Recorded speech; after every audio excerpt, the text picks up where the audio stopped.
Better now? Hello, everybody, and welcome to the Roundtable Show. This is the Mass Singer recap for the Thanksgiving episode. I hope everybody had a wonderful Thanksgiving and a very socially distant Black Friday. It is Taylor, Barb, and Jake. And joining us today, we also have a very special guest.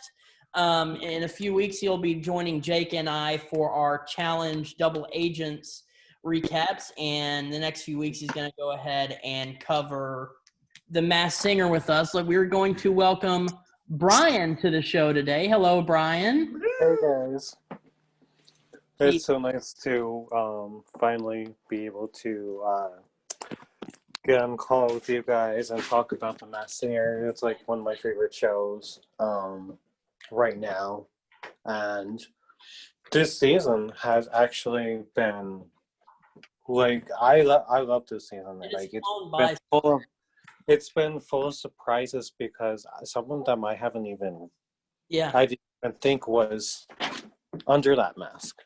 Mm-hmm. We are very, very happy to have you, Bryan. Let's go ahead and jump into things. So Thursday night, we saw the Group C finals. We saw Jellyfish. Why is it not pulling me up?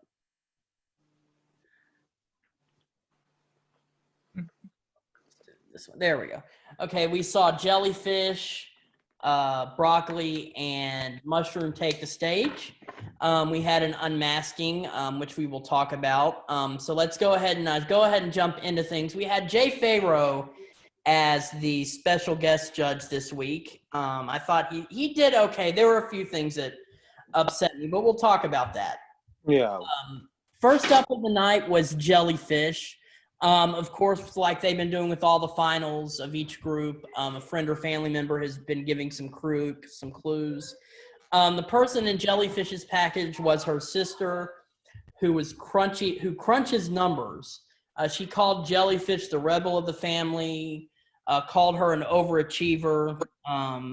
She was filing with a pink nail file. There was a lot of gold in the clue package, which we'll get to in a minute. We also saw tic-tac-toe, X's and O's. Again, that is a big clue. And then also a number on the calculator, which I have no idea what it means, was 57714. For her performance, she did Don't Start Now by Dua Lipa. I thought it was easily the best vocal of the night. She is the best out of Group C. I'd really like to see her in the finale, but of course we have a triple elimination coming up Wednesday. So anything can happen. What do you guys think of the performance? I thought her performance was really good. I mean, honestly, out of Group C, I think Seahorse and Jellyfish is like the best out of Group C to me. But I thought that her performance was actually pretty good last night or Wednesday or Thursday. I enjoyed it. I thought it was the best of the night. Like, she's obviously the best she's the best in Group C, and there's no question about it. Yeah, she was the best one of the night. It was no surprising, the results and everything with the show, but she was the best. And I just think she's just getting better. Her confidence, you see her confidence building every week. And I think you can tell in her performances. So let's talk about. So the guesses were nobody got who all of us really think it is. Nicole guessed Charlie XCX, and Jay Farrow thought it was a reality store. Thought it was Kylie Jenner. Robin and Jenny are really on the right track. They really think it is a they really know, they're really caught on to the Olympian thing. Jenny thought it was Michaela Maroney, which is in the wrong direction. I think it's Chloe Kim, who is an Olympic snowboarder. the pink nail filer could relate to her pink hair. Also, the X's, the tic-tac-toe board, the X's could represent the X Games. And, of course, the golden stapler, she's an Olympic gold medalist. I definitely think it's Chloe Kim. Yes, I've been saying this for the last few times or in the last couple of recaps where we talked about this group. This is Chloe Kim. You know, like when they showed that clip package where it gave the shout out to her dad, that pretty much, sealed it for me that this was her, and they're on the right track.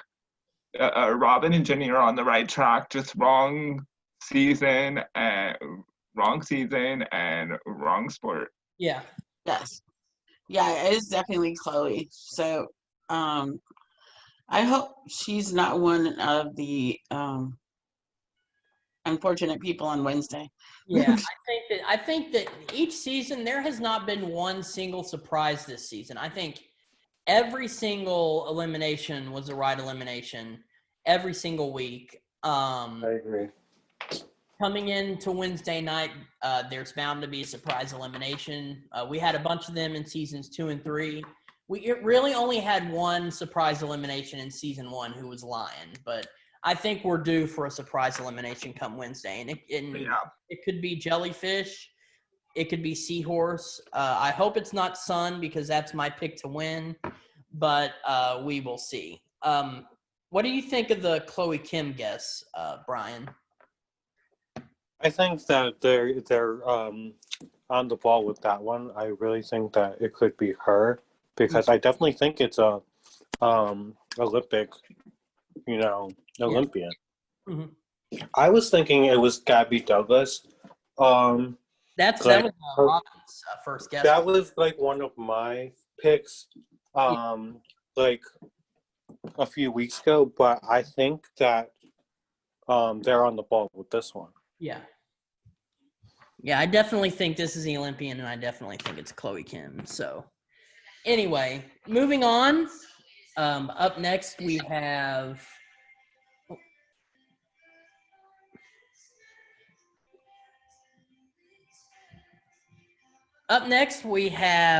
Mushroom, who's somebody that nobody really knows who it is. This is the farthest in the season that I have not known who somebody is. But the clues, Mushroom's friend, they said, was a real-life government agent. I don't know what type of connection that is, if it's a real government agent or what. But Mushroom was class president in school, had a 4.0 GPA. There's a baby doll on the clue package, a plastic bowl in the video. There was also a wrestling ring. It talked about how Mushroom's work ethic is unrevealed, and there was, like I said, a boxing ring. I honestly don't think that Mushroom is a professional singer, because his voice is not the best voice in the clue package. And like I said, I don't know who it is. His mushroom clue was that the name he goes by now is not the name that it was when he first sprouted. So his voice is I don't think they were ever clear on whether the gender was male or female either. Well, they've had puns, like they said that he was a fun guy, as in fungi, as in mushroom being fungal. But I honestly, I don't know. And something just came to my mind. I'll talk about it in a second. But Robin keeps saying it's Jaden Smith. Of course, he goes by his first name, just Jaden, now when he's performing. I don't think that's big enough to resonate as a clue. Nicole guessed Tay Diggs. Tay, of course, his real name is not Tay. It's a nickname. Again, I don't think that's his voice. I think would be a lot better if it were him. And then Ken thinks it's The Weeknd. Again, voice I think would be a lot better. Something that just came into my mind when I thought about the baby doll clue. but I don't think he ever went by another name with Shamar Moore. But I don't think he ever went by any other name. And I say Baby Doll because on Criminal Minds, he always calls Garcia Baby Girl. But it's probably not him. I don't even know what to guess because so many possibilities. What do you want? I don't know. I really don't know either. It's confusing because I thought he might be an LGBT person, but then I've been seeing stuff that it may be Jordan Fisher, but I really, really don't know. But he didn't go by it. He didn't go by it. He never changed his name or anything, or doesn't go Yeah. by anything different. A lot of people are saying that he was adopted, but he kept the same name, so it's still not him. Some people are saying Pharrell Williams. I don't think that is voice. A guess that I've been seeing a lot is Aloe Black, but if it is Aloe Black, I've been trying to find a connection with the rainbow that was in the clue package the first few weeks. I can't find a connection. So Aloe Black really, even though during the SmackDown it kind of did sound like Aloe Black's voice, that's not a guess that I'm really thinking. I don't think it's Aloe Black. Well, see, I was gonna take this the other way around. So I'm gonna take this the other way. I'm probably wrong, but I'm still gonna guess this anyways. I think it's Laverne Cox, and the reason that I say this is because the first two clue packages had a lot of orange clues, and she was in Orange is the New Black. So I am going to go with that for now. I'm not sure how the clue package this week, like with the ring and all that, would tie in, but based on what I saw in the first two clue packages, I'm going to go with Laverne Cox. I've seen Laverne Cox, but somebody else or a couple other people mentioned her. But I just think because unless they hide it really well, Laverne is very big on top. So that would be more pronounced, I would think. But, they might have padded it really well. Brian? I don't know. With Mushroom, it's like I don't know. I've been all over the place with Mushroom because like they're so confusing, like with the clue packages. I don't know. I was thinking Billy Porter, but I'm probably wrong. Yeah, honestly, I don't think it's Billy Porter, especially because of the When I was talking to Jacob, Laverne Cox seems more like it could be like her. That's the most sane guess. One of the most sane guesses that I've seen is. It's confusing because it's like when it's singing, it's a male voice, and then when it's talking, it sounds like a woman. So it's like, how are you supposed to like really know? Mm-hmm. Yep. This one's a hard one. Yeah, I can't wait. I think that Mushroom will be unmasked on Wednesday's show, and I hope he is. I can't wait. I want to know who it is. I want to know who it is too. And the last of the night, we had Broccoli.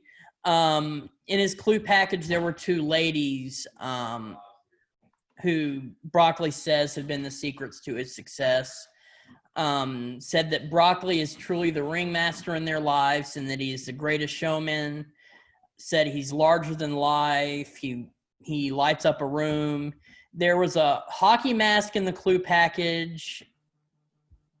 He used to sneak into the circus when he was a kid. There's a moose head in the clue package. So a lot of Canadian references. For his performance, he sang old time rock and roll. I didn't think it was his best performance.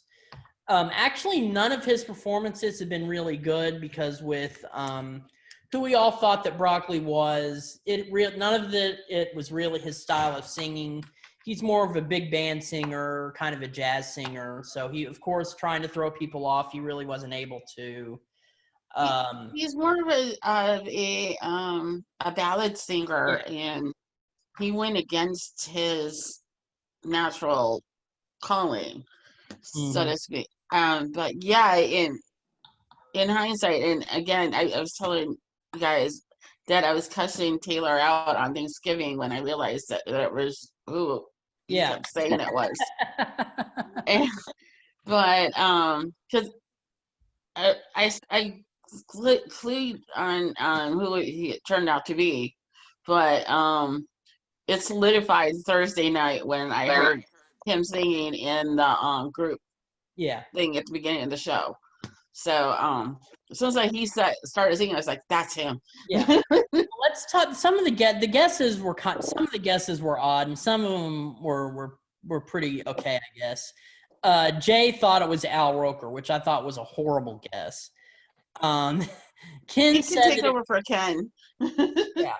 Ken said it was Ringo Starr. Not a bad guess, but definitely wasn't Ringo.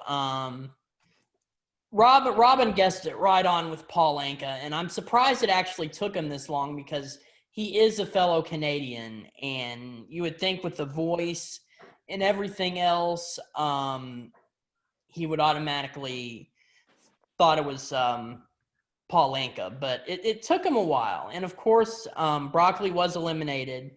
It was Paul Anka, which I thought was really cool.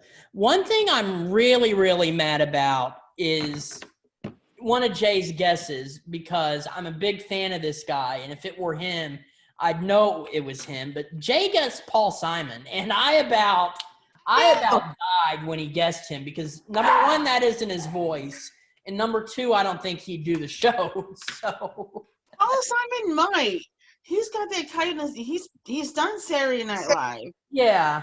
And also he just retired. So yeah, I mean, like if any show could get him to come out, it would be Matt Singer.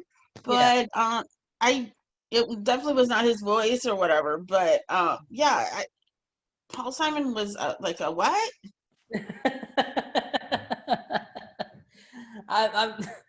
It was like 1:00 in the morning when I watched the show. I did not need that kind of shock that late at night. Well, I watched it Friday morning, and I was like, huh?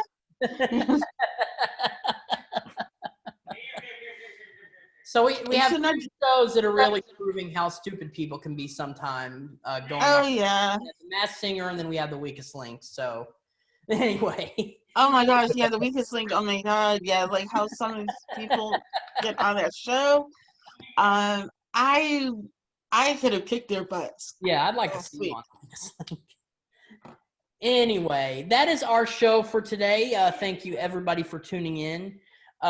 We will be back later on sometime today when Jake does his homework. We will be doing a voice preview show. We are going to preview the live shows, talk about everybody left in the competition, who we think is going to do well, who we think aren't going to do well. We will be back Wednesday night where Bryan will be joining us again. We will be discussing the semifinals of The Masked Singer, the Super Six, and a triple elimination on the show ahead of the finale in a few weeks. And don't forget, December 13th, me, Jake, and Bryan will be on here for our roundtable, The Challenge Double Agents recap. We are really, really excited about that. I'm so excited for that. And coming in 2020, we will be doing a daily entertainment news roundtable that you will not want to miss. It will be a lot of fun. You mean 2021? I don't want to relive 2020. Oh, yeah, 2020. Coming in the new I think we meant 2021. We will. I keep saying that we are going to wake up January 1st, and we are going to find Patrick Duffy in our showers and find out that 2020 is all been a dream. That was like the stupidest thing ever, was when Patrick Duffy was in the shower. Anyway, that is it for our show today. Make sure you like us on our social media pages, subscribe to our YouTube channel, and follow our Facebook page for further updates. For Barb, Jake, and Bryan, I've been Taylor, and we will see you next time.